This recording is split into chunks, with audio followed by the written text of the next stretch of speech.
Welcome to the first episode on what is set to be a fun spring adventure exploring what the southeast of England has to offer.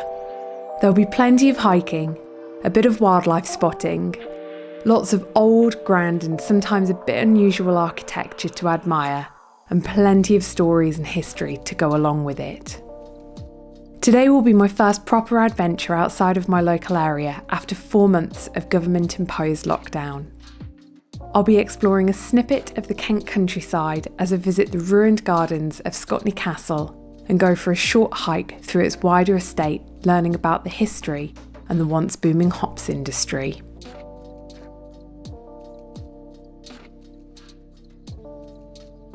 Good morning and welcome to Scotney Castle, which is another National Trust property with grounds.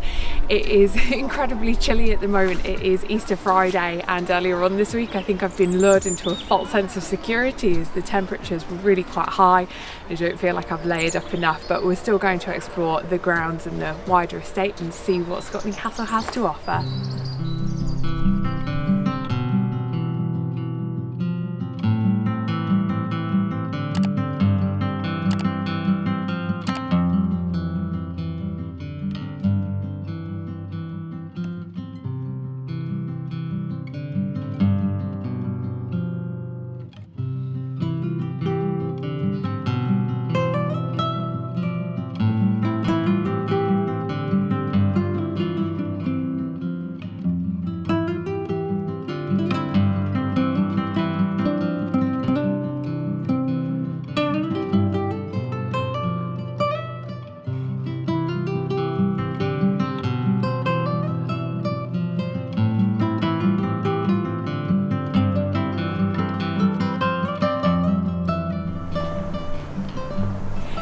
Feeling rather chilly, we are going to go off on a wander around the wider estate in the hopes that we can warm up a little bit, but this parkland is Grade 1 listed and it's 780 acres in total.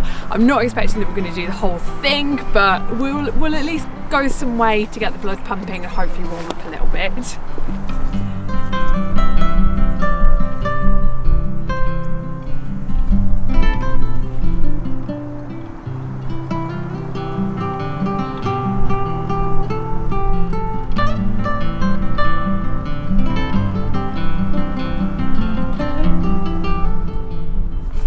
This bridge looks like it's made out of sandstone, but it was a little bit of trickery from the owners of the property. When they had visitors who would come across up to the house in their horse and carriage, from the carriage they would look down and all they would see is the sandstone that we can see today. Sandstone being very expensive meant that they made a really good first impression on those visitors. But the truth of the matter is that if you look underneath the bridge, it's actually been made out of much cheaper brick in the lower half, but their visitors never would have known because their visitors couldn't see that from the carriage.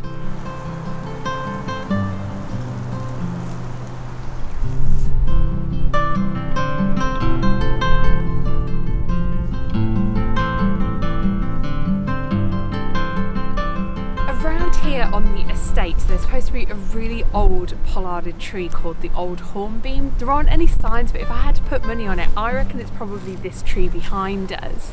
The National Trust is estimating that it's around about 600 years old, and it's called a pollarding tree because they've chopped off some of the higher branches that helps to encourage new growth. Historically, because this land was used as grazing land, they'd always ensure that they pollarded from 6 feet and higher, and that would help prevent those grazing animals such as the cows and the sheep from being able to eat at the new growth.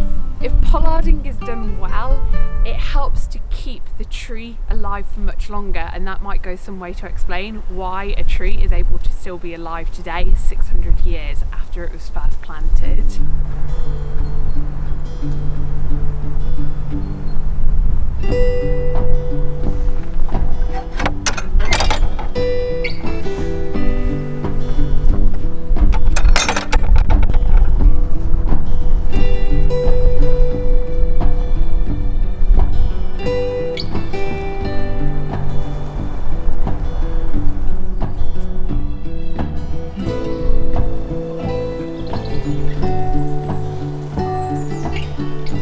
Scotney Farm had a hops garden, and the hops were ripe for harvesting in late summer.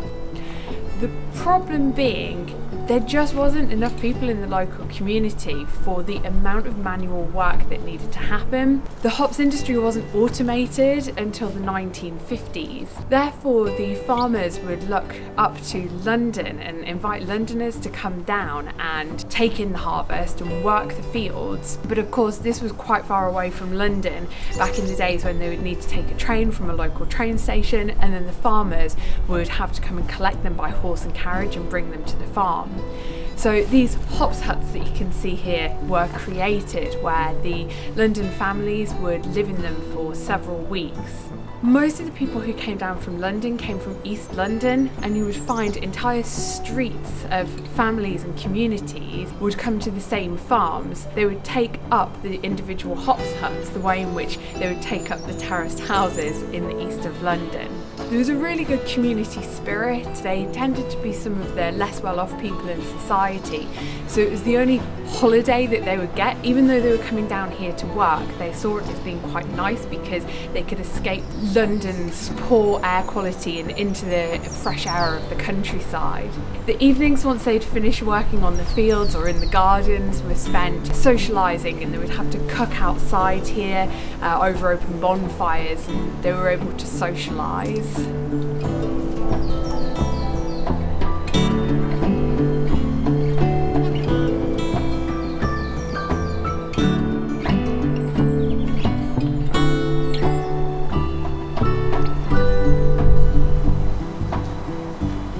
This is Little Scotney Farm, and it is part of the National Trust's wider estate, but they do have a tenant farmer now living and working within the farm. Whilst the hops industry isn't quite as lucrative today as what it was historically, the farmer does still grow hops here, and the oast houses, which are the slightly peculiar and conical shaped looking buildings, are still in use today as well. We see them every now and again whilst we're driving around the countryside of the southeast of England, but the vast majority of them no longer are working oast houses. They've been converted into homes and other types of businesses, but these ones are listed buildings and they are still very much in working order.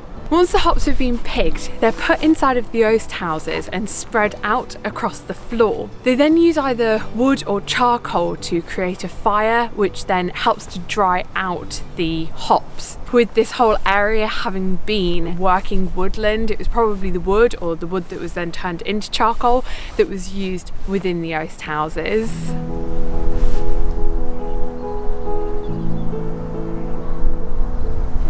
So this is the hops garden, and it's called a hops garden because back when it first existed, the government were taxing the agricultural industry a lot more heavily, so by calling it a garden it meant that they could avoid some of the taxes.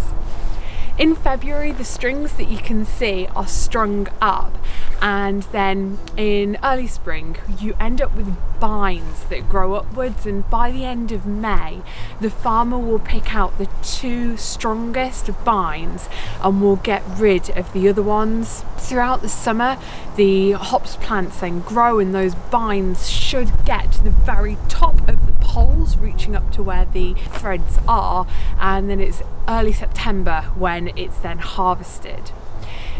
Traditionally, people would have walked around on gigantic stilts, putting them high enough to be able to both string up the string as well as be able to harvest it in the September. But obviously today, with modern day technology, we now just use tractors that have got, I suppose, long arms to them, and someone will be in the basket at the top to be able to do it all.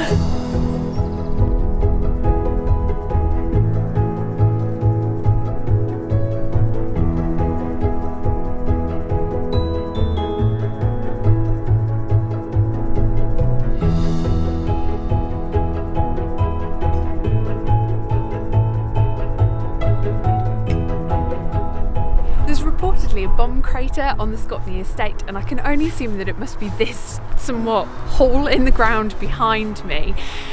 Locals had recorded that there were a couple of cottages near the Scotney timber yard that were bombed during the war, A German warplane also crashed into the hops garden, and the pilot's body was buried in the local village's churchyard.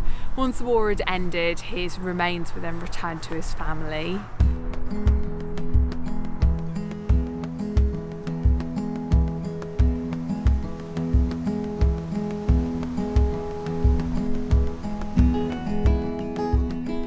Carriageway is classed as being the old carriageway, and that's because historically when visitors came they were being taken up to the house in a horse-drawn carriage, and the horses were arriving looking really exhausted, having had to drag the carriage all the way up to the top.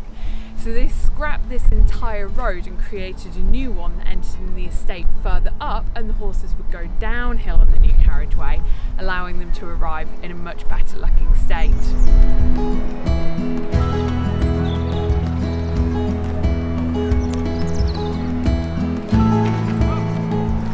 In the 1830s, Edward Hussey III had an architect build a house at the top of the hill, and it was because he had a vision for a beautiful garden where he wanted the castle behind me to turn into ruins. And in fairness, today, I think his vision was very much achieved.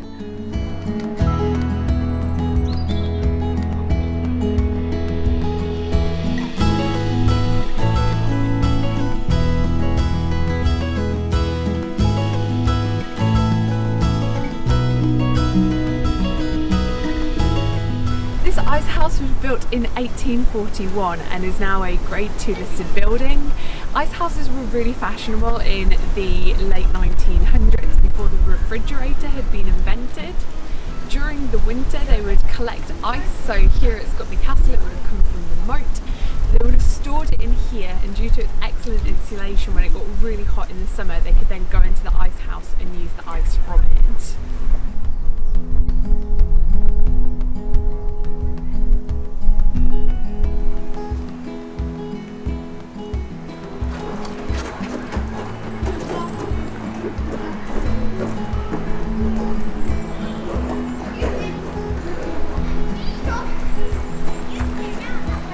Now coming to the walled garden. It's about an acre in size, and if you look very carefully at the shape, it's actually octagonal, and that's so that the trailing fruit trees that are growing up the wall could get the maximum amount of space.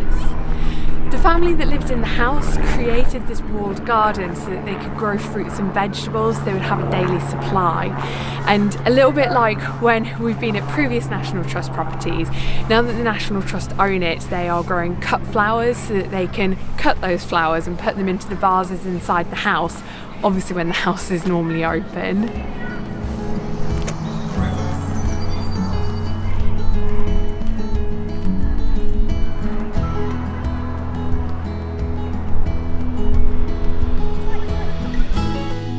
After 4 months of being stuck in London due to lockdown, it was wonderful to get out into the countryside.